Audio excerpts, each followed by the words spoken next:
and begin the forum. All right, we're starting to live stream. Give me 1 sec. And begin the forum. All right.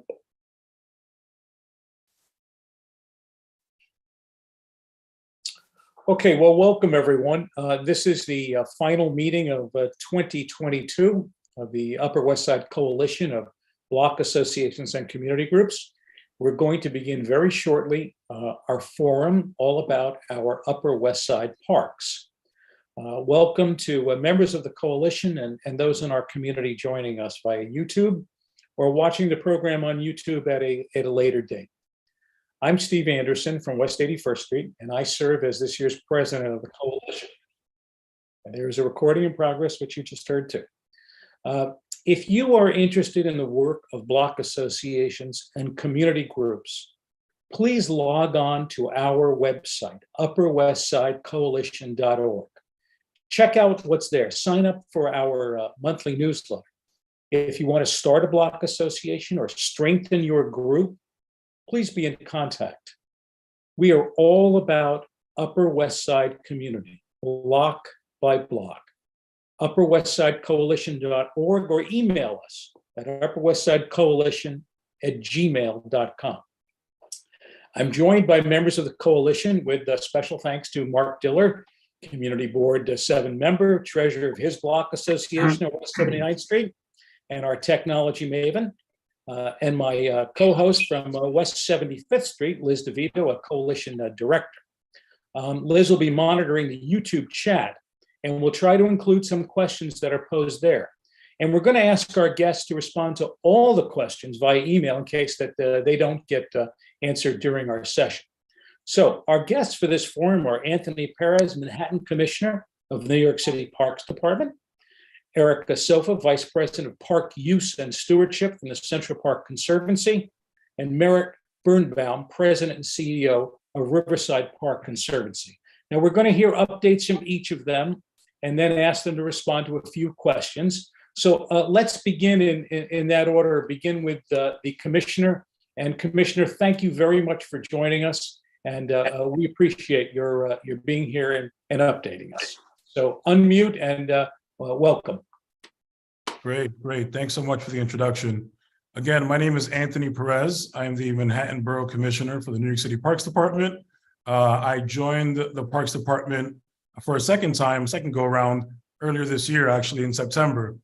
So I still say that I'm the new commissioner, and I think maybe towards a couple more weeks, I'll have to stop saying the word new.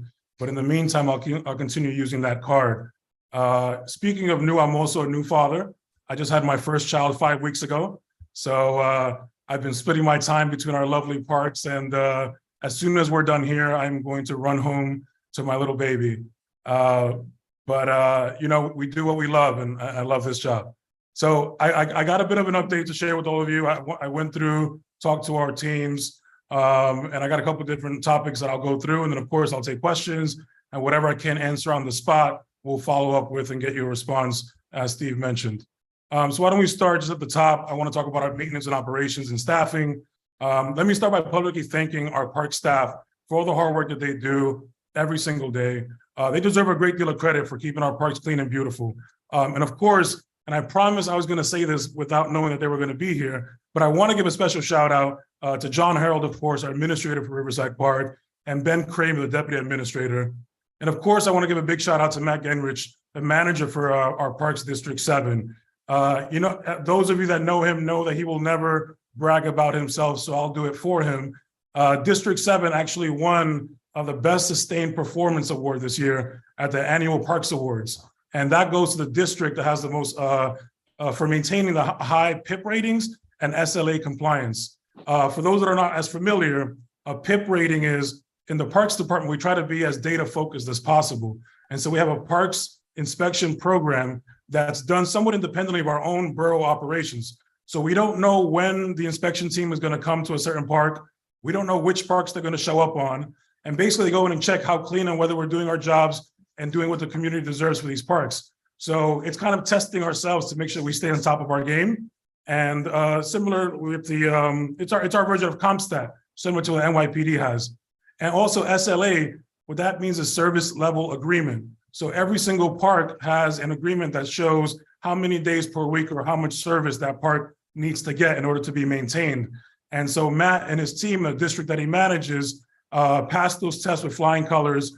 Every time there was an inspection, we got good grades, and we made sure to give every park the service level that we had agreed to do so in doing so. So again, big shout out to both Matt and to John and to Ben and all of our park staff to make all this possible. As we all know, the pandemic took a big hit on all of us, on all of our agencies, on all of us as residents in all of our neighborhoods. We were able to get through a lot of it with a lot of federal support. As many of you know, a lot of the temporary support that we had was called through the cleanup corps that was supported through federal dollars. We don't have those dollars anymore. So initially, I think folks felt a nice hit when they were wondering, well, where's all those extra employees? Where were they? They were here this summer, or where's the extra help that the Parks Department was getting? And that was a hard adjustment for us, especially coming right out of the pandemic. But I'm happy to say that, we've been working hard to fill in our vacancies and make adjustments where needed. And so at this point, District 7, we're back at our pre-pandemic staffing levels for full-time year-round staff.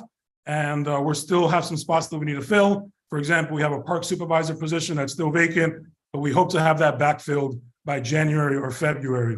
So from the staffing perspective, I think we're doing pretty good. Again, we have great leadership in place that shows in record and data and in the numbers.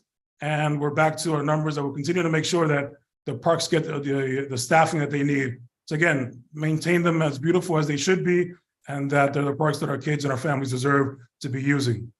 Another topic that I definitely want to touch on is homelessness. I think we saw that it was here before the pandemic, but I think the pandemic itself exacerbated the impact of homelessness on the lives of New Yorkers and in our parks. I know particularly there's different homeless complaints that we receive around the Broadway malls, around Verde Square, and in Dante Park. And we also have about a dozen chronic sites that happen across the 6 miles of Riverside Park as well. Largely on a bigger picture, it's more of an interagency coordination issue with our coordination with DHS and NYPD. A lot of these places like the Broadway malls, they don't close at a certain hour. There's no gate to close. So it's a little more difficult to manage. But we constantly stay on top of it. And we get a lot of help from the local bids who support us in that work. And we work with them and our local communities to contact partners like Goddard, Riverside, and other homeless support groups in making sure that these individuals get the support and the help that they need. Along those lines, another big thing that the pandemic has left an impact on is trash. A lot of folks have been saying there's more trash than they had seen before, but we maintain our park, and trash collections happens every day between the 7 a.m. and 3:30 p.m. shift. We service these cans at least a minimum once a day every morning, and if we have the staff available at a nearby park, they'll get emptied and checked multiple times a day now as well. I think particularly during the peak season, during the summer, when it gets hot and people are having all these events, that's when things get worse. And obviously, that's when we have to do a little more work and make sure that these bins and these trash cans are being emptied sufficiently enough. And we're doing what we can to make sure that our staffing is at adequate levels to do so. Part of the reason why this happens a lot is the movement to go containers. Everyone has these bags and these pizza boxes. They might be at the top of the trash bin, and no one's going to go in there to make sure it actually goes into the hole. So sometimes these bins aren't as full as they may seem, but we're working to address that and working with our local partners and even local restaurants. Like, for example, the Shake Shack on 77th Street. We know that it's a busy location and folks go in there and get their food. And sometimes those trash cans are busier than others, particularly because of the packaging and the way that they're worked. But again, we acknowledge the issue. We're cognizant of it. We want to make sure we're addressing it and cleaning these trash cans at least once a day, if not more so then. And in addition to that, this year we've also been doing a pilot program with DSNY.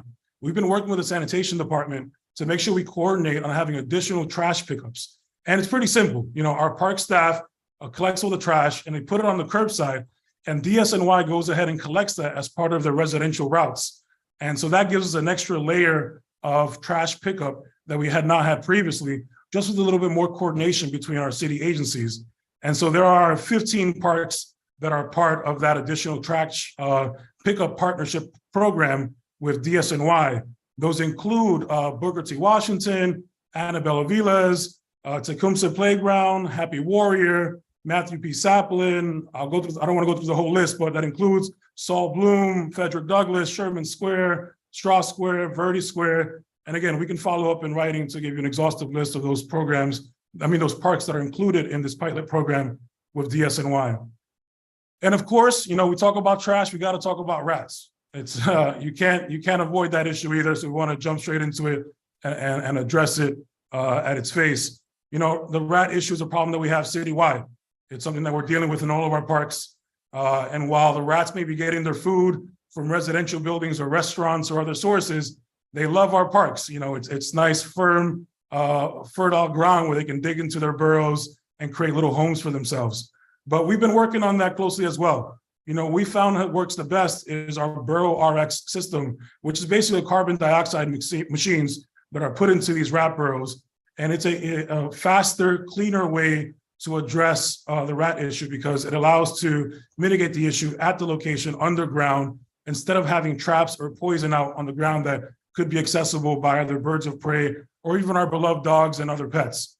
So we've been focusing more so on that technology, but we do still leave some traps here and there. But one thing we don't do anymore is do any traps with baits, with baiting. Last winter, actually, I know that there was what we call a rogue member of the public who was putting their own bait blocks into the park. And that became an issue with folks and their dogs and concerns of even our children being exposed to that. So we made sure to act on that quickly. I know we were having reports around 83rd Street and around 105th Street, but we worked with the DEC police and our rangers. We weren't able to catch the individual, but we have not seen that activity recently, and we hope that that stops, and it will continue to depend on the technology that is working, which again is the Burrow RX carbon dioxide system. In addition to that, we also have the Upper West Side Rodent Reservoir Initiative, and what that is basically additional attention and support that we give to the parks in this community. It adds additional rodent abatement to those parks and playgrounds. And just to give you a sense of where that's being applied, in Riverside, that includes a couple of playgrounds like the Elephant Playground on 76th Street, River Run Playground on 83rd, Hippo Playground on 91st, Dinosaur Playground on 97th. And in around those playgrounds as well, the folks at Riverside, I don't want to steal too much of their thunder, but in addition to that additional support, we also make sure to install big belly bins and use those to replace, reduce, or eliminate other types of bin or receptacles that aren't as rodent resistant. And the rest of the district outside of Riverside, we do the rodent program also touches on parks, Theodore Roosevelt Park, Booker T. Washington Park, Bloomingdale Playground, Saul Bloom, and Frederick Douglass. And again, we do this all in partnership with the Department of Health and our sister agencies to make sure that we're coordinating and sharing information and that we have all of our efforts on the same page because it really takes, it's a cliche, but it takes a village. It takes DSNY, health, parks, community groups, block associations, all working together to identify where the trouble areas are and putting all of our resources towards them. So aside from the homelessness issues and the rat issues and our ability to maintain staffing levels and cleanliness around our parks, we've also been investing in our parks as well. There's a number of upcoming and recently completed capital improvements that I'll quickly touch on, just to give an update on where things are on that end. With Saul Bloom Playground, the multi-purpose pave area was recently completed this fall, and the basketball court is expected to go under renovation this upcoming summer and fall of 2023. In Matthew Saplin Playground, we're also going to be redoing the multi-purpose play area, and that'll go under construction in early of next year. In Annabelle Vilas Playground, that playground is actually still in design, so it probably won't go into construction until 2024. But as we all know, there's a recent comfort station that was recently added there with swings and a sitting area, and that was renovated through the West Side Federation for Senior Supportive Housing Construction. So we thank them for their partnership on that. In Theodore Roosevelt Park, we just finished the Bull Moose Dog Run. That was completed in July of 2020. Phase 1 picked back up of reconstruction here in the fall, and that's related to the Gilder Center reconstruction of the museum that's affecting the park. And so the northwest area of the park will have a newly constructed park paths, drainage, pipe railings, a drinking fountain and plantings, and of course, more big belly receptacles to continue on our mission to keep the park as clean and as rodent-free as possible. And then phase 2 is going to start up soon, around mid-February, once the Gilder Center reopens. There's still some work to be done there, and working in partnership with the Friends of Roosevelt Park and the local park block association, we're also going to work with them to add some pipe railing and the fencing along the park to complete that area all the way through. Then there's a bunch of also capital investments that we have on the Riverside part of our parks. You know, as we've all seen, the rotunda reconstruction is still underway. That's a $150 million investment that's fully city funded. And that's going to rehabilitate the structure, both in the traffic hub and the park building that's below it. There's going to be an ADA ramp from 79th Street, and it'll be accessible through the restaurant and the waterfront there as well. And my favorite part is also the massive the display fountain is going to be operable again. So that'll be a nice addition to have as well. And there's going to be some road work that'll take about 2 years, and that'll be completed around 2024. But the whole project there around the rotunda should be completed around the mid to the end of 2025. Another big topic of discussion that I'm sure folks want to hear about is the 79th Street Marina and the reconstruction and the expansion of that area. It's an $89 million investment. $66 million of that came from the city, $23 million of that came from FEMA, and it's basically going to roughly double the amount of slips from 110 to about 195. EDC is managing that project, and they're working closely with our Parks Marina division.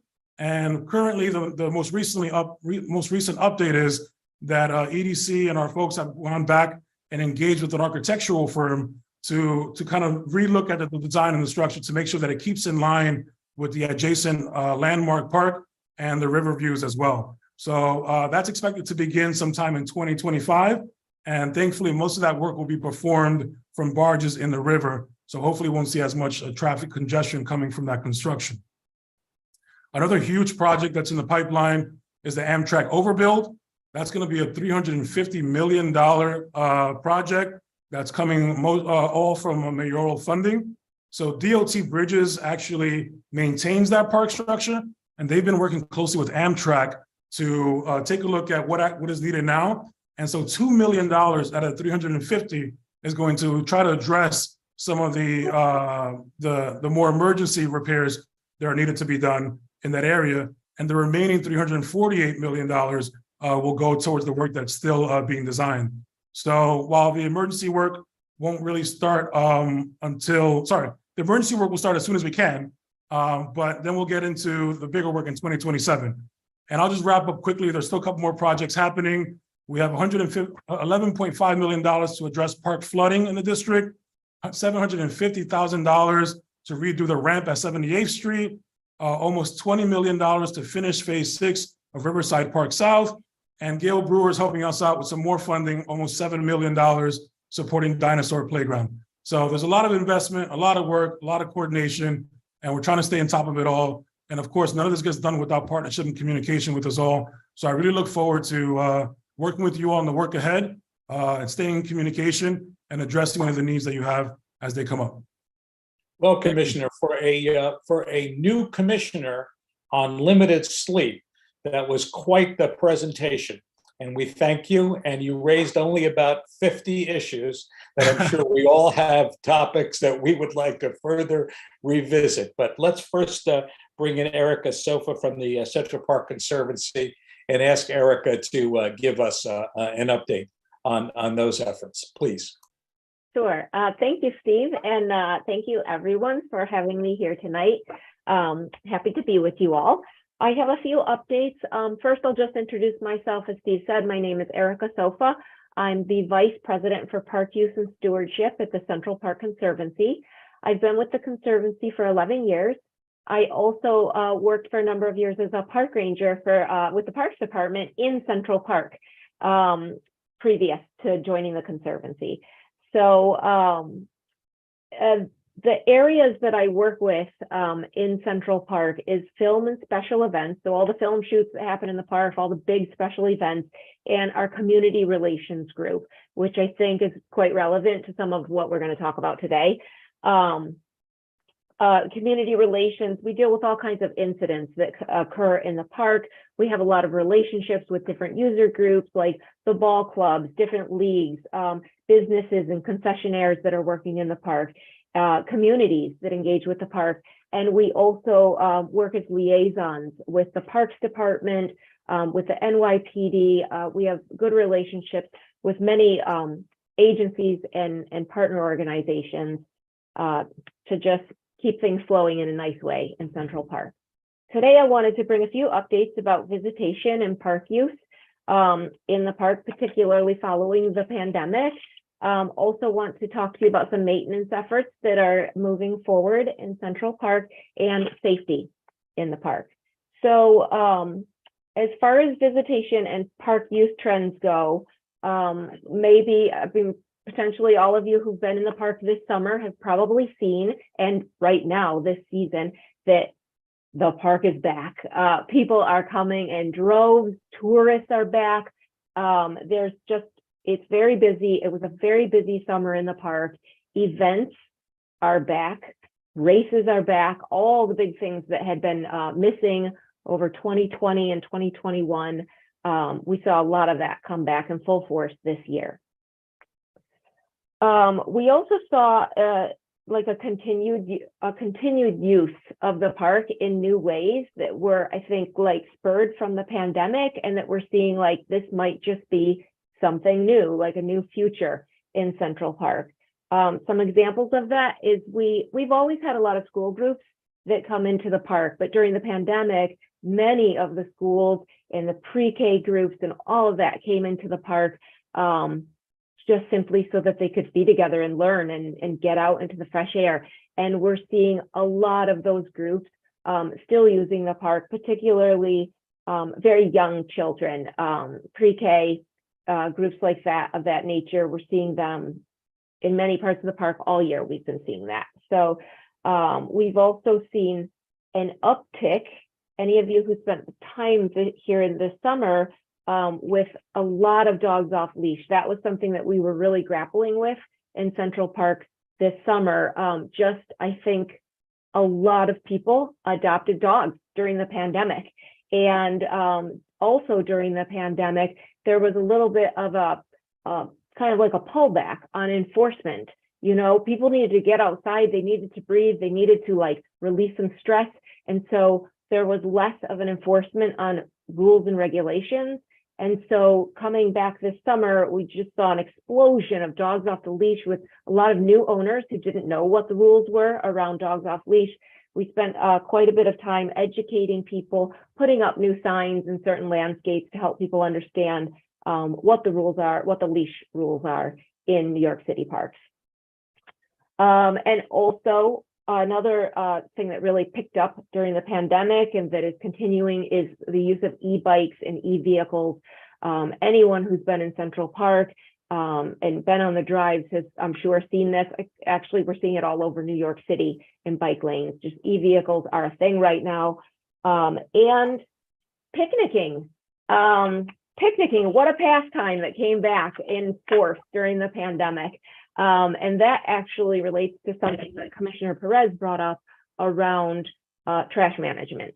And that will lead me right into my next update around maintenance, which really kind of spurred during the pandemic with all of the picnicking, with the restaurants being closed, people not having many places to go to. What we saw in Central Park, and I'm sure parks all over the city, were people getting takeout and bringing it into the park for a picnic. And this created an explosion of trash, all of the containers from all the takeout food. That was next level, a different kind of use in the park. And it's something we really had to adapt to. We've done a good job of adapting to that by this point. Two things that we're really working on right now is we've really put a lot of effort into our recycling program this year. We have a new vice president for maintenance in Central Park, and this has been one of her big objectives, is like making sure like if you recycle something in a garbage can in Central Park, it's getting recycled. We've really been on top of that this year. And Another thing that you will see is that we've been expanding our maintenance teams so that we can be more effective and efficient with cleaning up garbage, maintaining all the facilities in the park. And in particular, with the expansion of this team, we're also doing a new focus, a more concentrated focus on all of the perimeter. So you will see us, especially all of you who are joining us from the Upper West Side, you know, you all see that perimeter right from your neighborhood. You'll see us out on the perimeter. I hope you're going to see some action and some of our staff out there working hard around the whole park. And then the last update that I wanted to give was around safety. So I guess I just would love to share and let folks know that we work very closely. Central Park is, it's wonderful that Central Park actually has its own dedicated precinct. There is a Central Park precinct. The Conservancy works really closely with them. I personally meet with the commanding officer of the precinct every week. We have good relationships with their community affairs team. In fact, our community relations team works very closely with their community affairs group.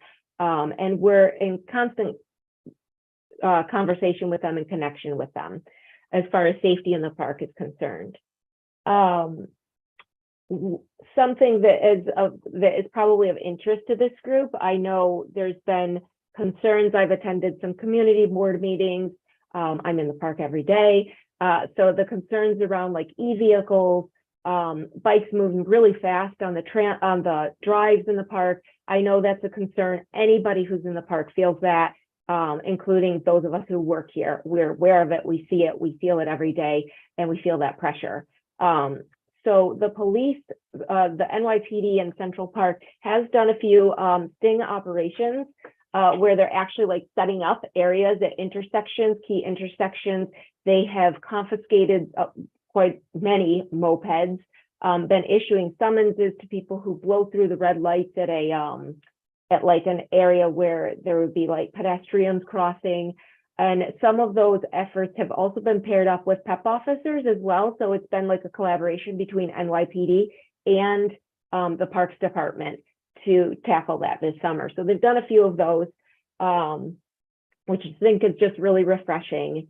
And for those of you who are seeing that kind of action out on the drives with the bikes, you might not always see an operation like that, because unless that operation is happening all the time at all times, it's unlikely that you would see it happening. But I wanted to just share with you that, in fact, that has happened this summer. And yeah, the last thing that I would just say is that I would like to share with anybody who's watching or anyone who's right here in the Zoom room that we have established. We actually want to get feedback from the public, from the folks who are using the park and are in the park and are seeing things, areas where you find challenges when you're in Central Park, things that you might see that concerns you. We welcome your feedback, and we've got an email address. You could take this down. I could also share it in the chat. I don't know if they can see that on Zoom, but the email address is called feedback@centralparknyc.org. And I'll put it into the chat. Now the YouTube folks, I don't know if you'll see that, but we can share that out again. feedback@centralparknyc.org. If you email that address, it will come directly to me, as well as a group of my colleagues who we're all going to be managing that and looking at that. And we just welcome anything that you want to share with us or any concerns you want to bring forward about the park. Thank you. Well, thanks very much, Erica. I appreciate that. Merritt Birnbaum is President and CEO of Riverside Park Conservancy and under the weather. So we're going to go easy on you, Merritt, tonight, but we are eager to hear what you can share with us. Go easy on me too. No, we're going whole hog with you, Commissioner. So thank you. Yes, I'm Merritt Birnbaum. I'm the new president and CEO of Riverside Park Conservancy. I just joined in September as well, like the commissioner. So I'm about 3 months into my tenure here, and really just so happy to be learning about the park and the community and its needs, and happy to be here with all of you. So I'm looking forward to the questions and suggestions when we get to that part of the forum. I can give a quick update. Riverside Park Conservancy cares for 6 miles of parkland. So we help care for the park from 59th Street all the way to 181st Street, which is 400 acres. I like to make this clear because of the name Riverside Park Conservancy, but it actually encompasses Riverside Park South, Riverside Park, then West Highland Piers Park, Socorro Park, and Fort Washington Park up to the George Washington Bridge. So it's a very long and complex area that encompasses what the Conservancy cares for. And we really work side by side with the NYC Parks Department to fill in the gaps and to leverage private funding and resources to do more for the park. So we're working alongside Commissioner Perez and my colleague, John Harold, who's also here tonight, who's the administrator for Riverside Park. We work together with the Parks Department staff to see where we can have the biggest impact as a separate Conservancy organization. Our mission is to restore, maintain, and improve the park. So I'm going to just talk briefly about some of the recent things in those buckets. In terms of restoring, I think those of you who've been in the park recently can see that several stairways have been fixed. The Conservancy was able to restore the staircases at 83rd Street and 107th Street. We have additional staircase work underway at 102nd. So the other work that we've done just this fall was resurfacing the Palisades Playground Tot Lot at 138th Street. Also may have noticed how beautiful the tennis courts at 119th Street look that were just resurfaced. So lots of regular restoration work that's happening throughout the park, and much more to come in the coming year. In terms of what we do on the maintenance side, the Conservancy now has about 23 gardeners on staff, full-time staff, who work alongside the Parks Department's team of their maintenance and operation crews. Our gardeners work in zones where each gardener is responsible for a particular area of the park. And then they work very closely with our volunteers. In fact, the Conservancy really started out as a completely volunteer-driven organization almost 40 years ago. And we're still very much true to our roots as being very focused on leveraging volunteers. We have people who've been tending the gardens alongside Riverside Drive for 40 years, as long as the Conservancy has been in existence. And that work, and I think probably many of the people listening here have encountered our volunteers or our staff who are out there every day helping to care for the park. If you're ever interested in getting involved in our volunteer efforts, you can always, I'll give another email address, you can always email grassroots@riversideparknyc.org, or just go to our website. We really thrive on volunteer power. We have a lot of user groups who are dedicated to specific aspects of the park. So many people have been engaged for a long time and are very passionate about their local dog run or about the Joan of Arc statue. So many different communities that come together in little pockets similar to block associations. So I think Riverside Park Conservancy is a microcosm of all of these small groups. We serve as the host and the incubator for a lot of grassroots activity in the community. To talk a little bit about some of the ways in which we've been improving the park and improvement plans we have coming up. This was just discussed at a recent community board meeting, but we do have pickleball courts coming to 110th Street. We'll be converting a vacant space of basically concrete that's right next to the skate park to 5 new dedicated pickleball courts.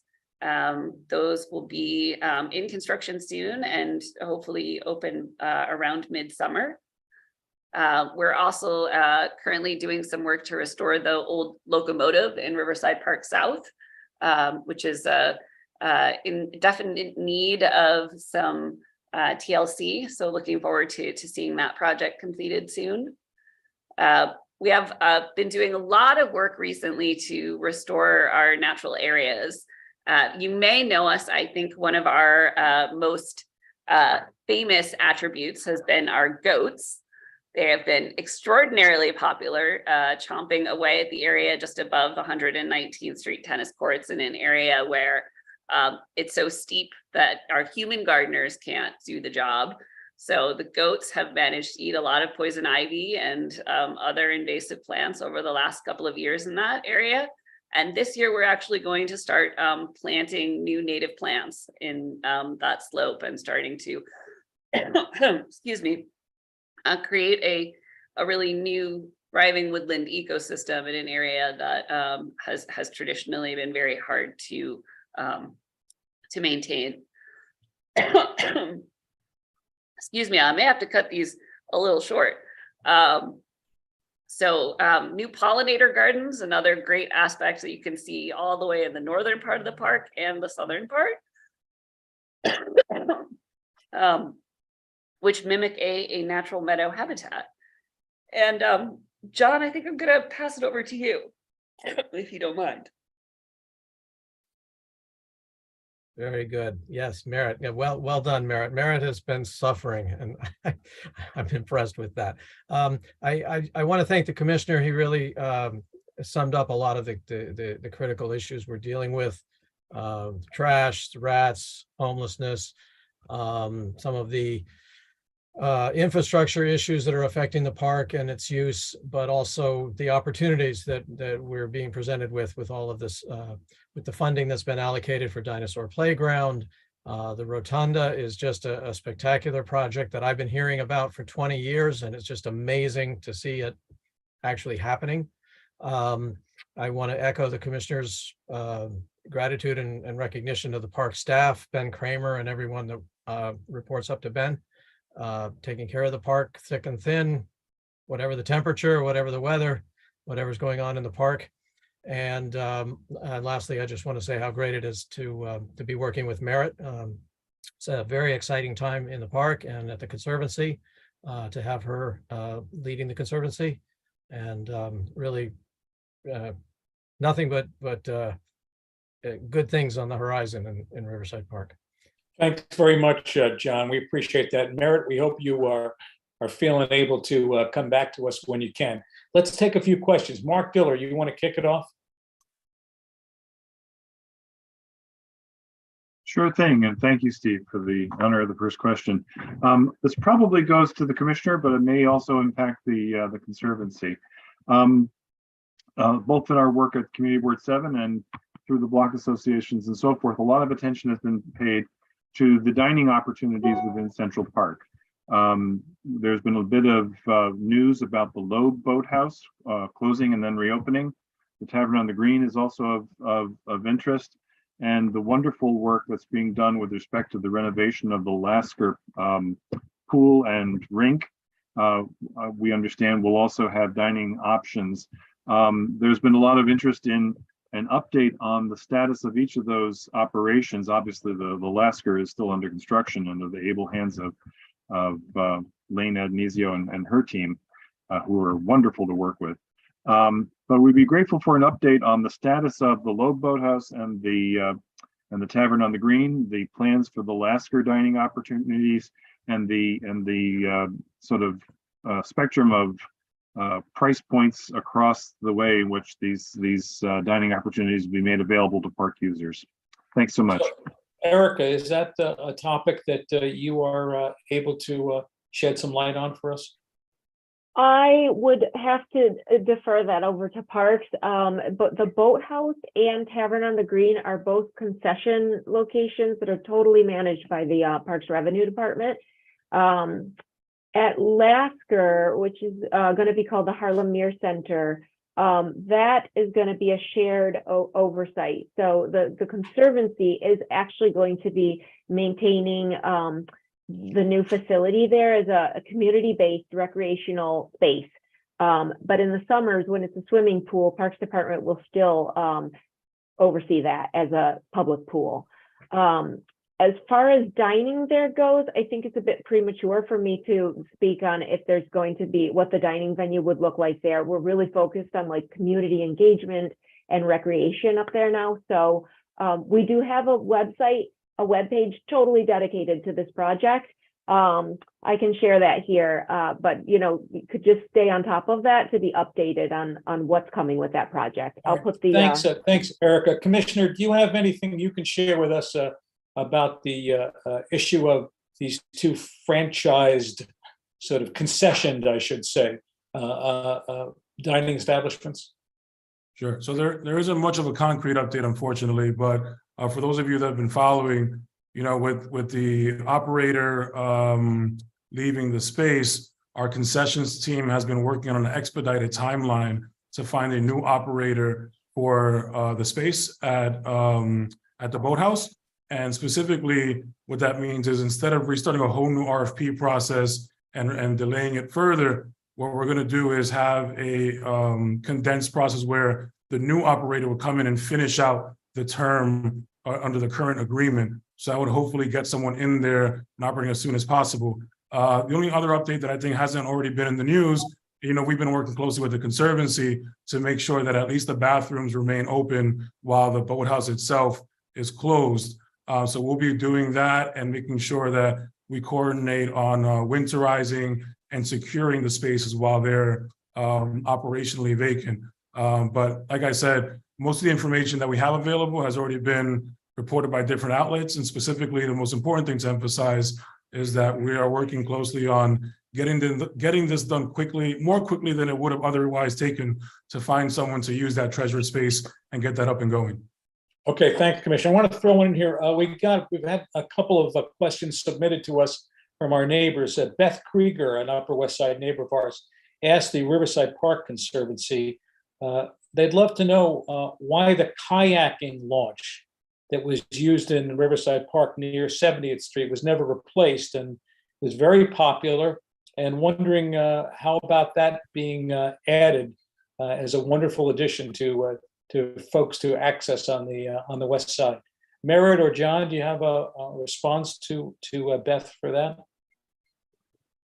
Sure. Why don't I step in? The launch there was wiped out not once but twice in storms.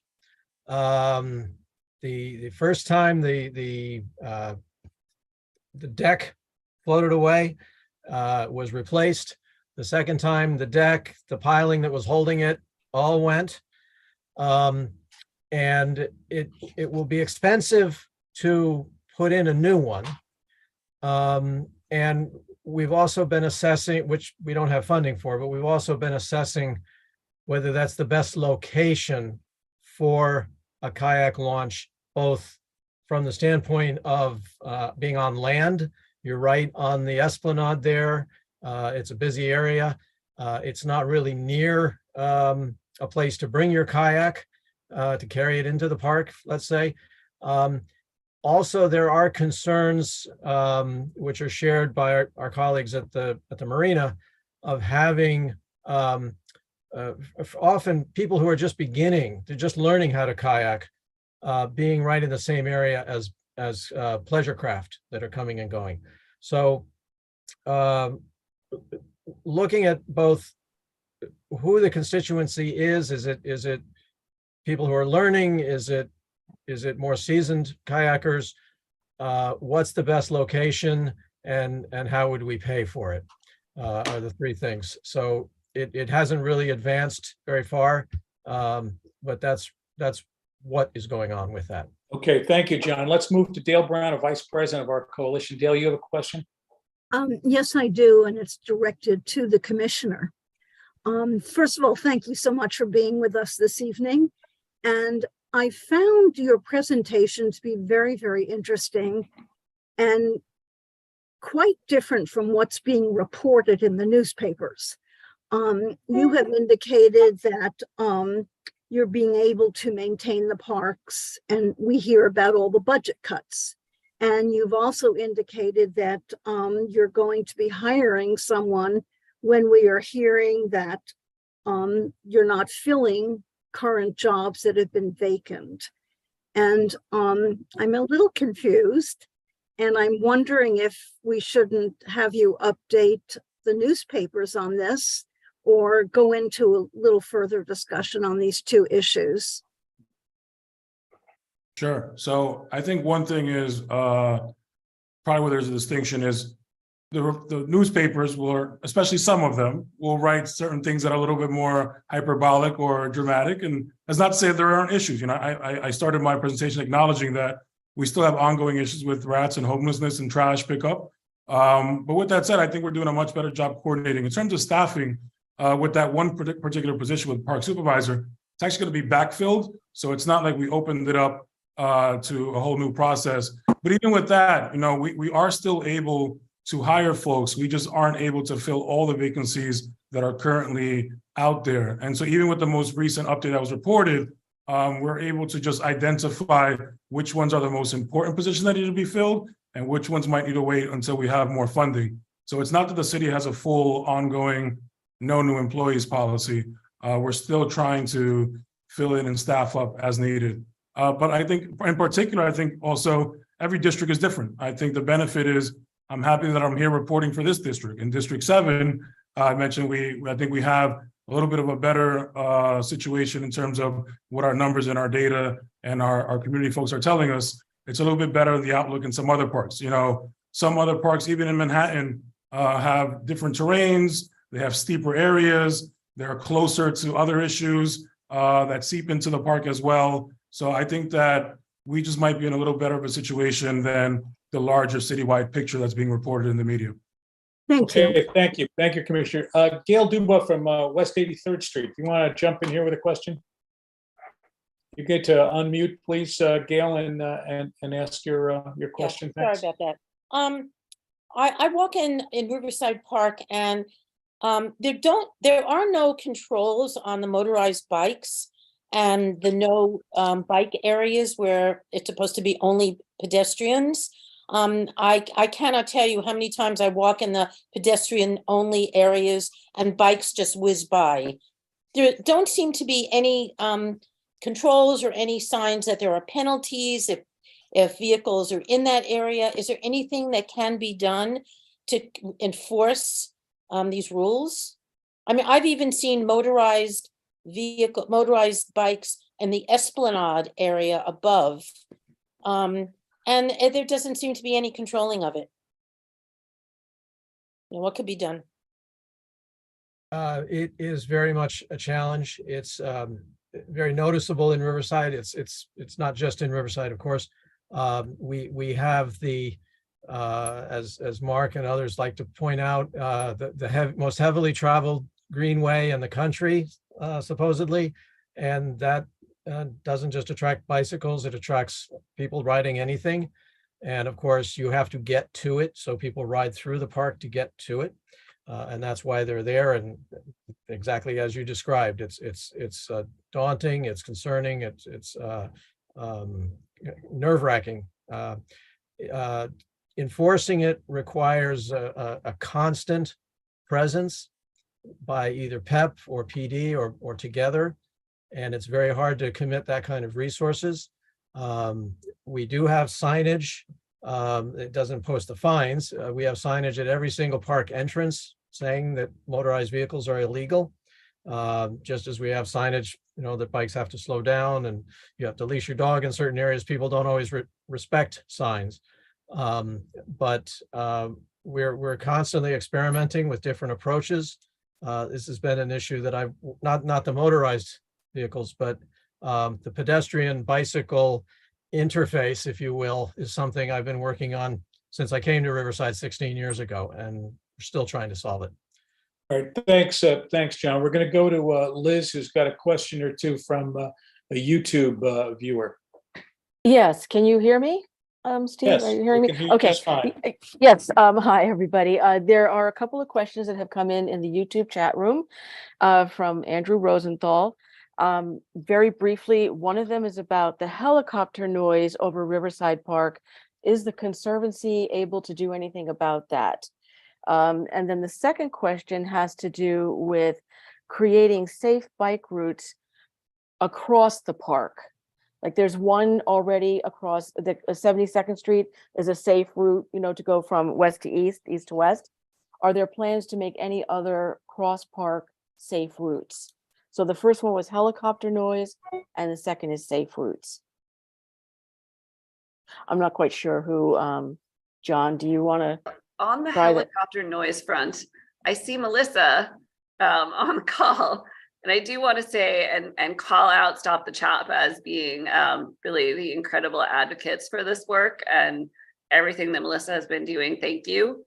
The Conservancy is very supportive of a ban on helicopters flying over the park. It is something that I, from my past life, dealt with at Governor's Island. It is constant. It is one of the big challenges that we face that requires everyone's input on a constant basis.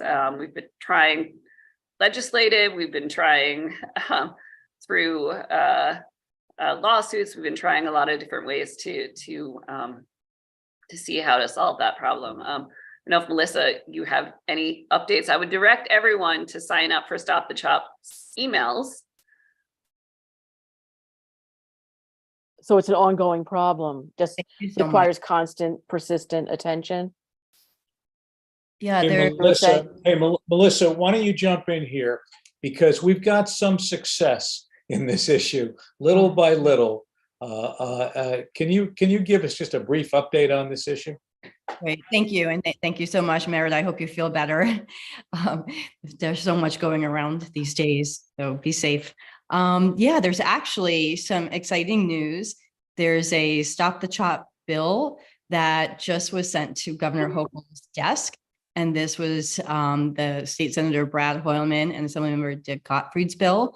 And this would create a nuisance cause of action against the New Jersey sightseeing helicopter. So both Riverside Park and Central Park get a lot of the fly nigh on there's the doors off shoe selfie helicopters from New Jersey. And there's also helicopters from Westchester. So it wouldn't impact the commuter helicopters that also go up and down the Hudson. The Hudson River has become a helicopter highway, sadly, and that really does negatively impact the experience in Riverside Park and all the waterfront parks from Battery Park to the New York Harbor up to the GW Bridge. And then Central Park, we hear from all our members that's actually how I got involved, jogging around the reservoir and initially thinking it was emergency services looking for someone, and then realized, oh, these are tourist helicopters taking shoe selfies. So that's how we started resurrecting Stop the Chop. So yes, sign up for our newsletter. It's stopthechopnynj.org. And if you want to send a message to Governor Hochul to sign that new bill, that would be fantastic. There's just so many things to talk about. There are federal bills as well. And if you go to our legislation pass page on our website, it's organized by federal, New York State, New Jersey, and New York City.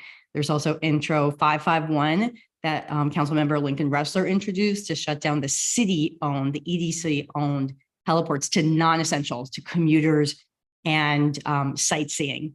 So it's a complicated problem, but we have an FAQ sheet on our website, and I don't want to take up any more time. I just really thank you for this opportunity. And anytime, Gotcha, Melissa, we are counting on you to stop those choppers. Okay, we're following and we're signing up. Neil Yep. Burson from the West 90s Association, you've got a question? I do indeed. Thank you. So I first want to thank all of you for doing the dedicated hard work of maintaining our parks and doing such a good job with it, despite the issues that we're talking about here tonight and the concerns we have. One of which was alluded to by Anthony early on, and that is the overbuild above the Amtrak tunnel.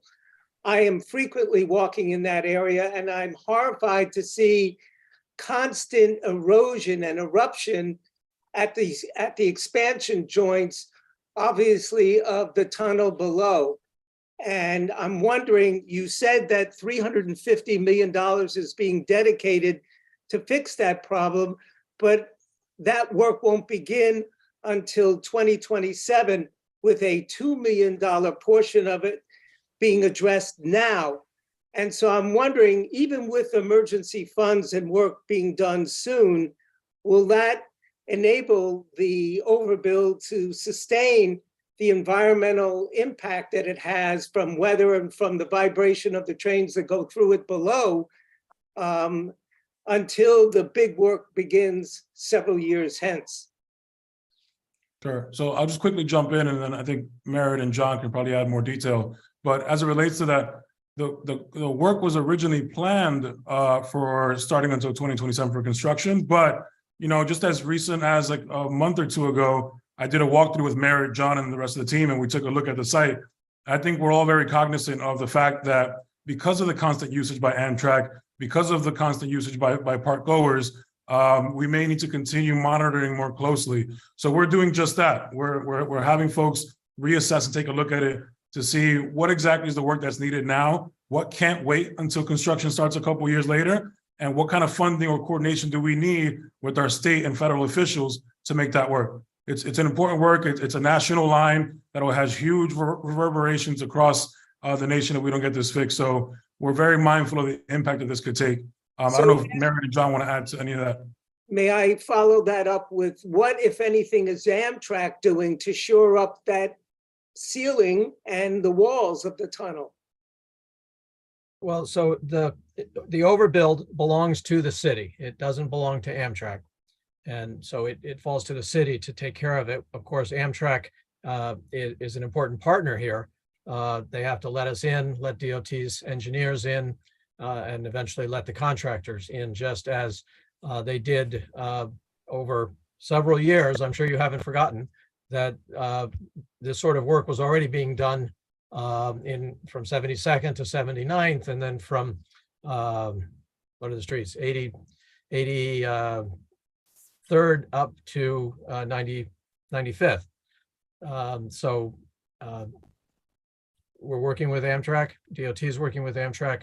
The emergency repairs that the commissioner alluded to are directed at shoring up the spots where we've had the settlement that is so